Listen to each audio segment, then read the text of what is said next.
భారతదేశంలో ఉన్న ఓ అద్భుత ఆలయం, కానీ దాని లోపల ఉన్న ఓ తలుపు వందల సంవత్సరాలుగా ఎవరు తెరవలేదు. ఇది నిజంగా మాయల తలుపు. శ్రీ పద్మనాభ స్వామి ఆలయం కేరళ రాష్ట్రం తిరువనంతపురంలో ఉన్న ఓ అద్భుత క్షేత్రం.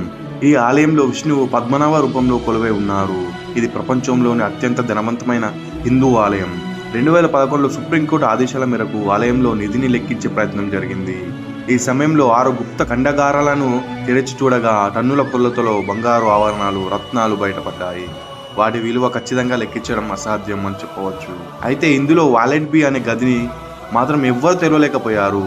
దీనిని మాయల తలుపు అని పిలుస్తారు. ఈ తలుపు పైన 2 కొబ్బరికాయ ఆకారంలో నాగరూపాలు ఉన్నాయి. ఇవి ఒక రహస్య శక్తికి చిహ్నాలు. ఈ తలుపును తెరిచేందుకు దానికి సంబంధించిన సరైన మంత్రమైన గరుడ మంత్రము లేకుండా ఎవరు తెరవలేరు. వాదం ప్రకారం ఈ తలుపు బలవంతంగా తెరవాలంటే విపత్తులు సంభవిస్తాయని నమ్మకం. ఈ గదిలో నిజంగా ఏముంది?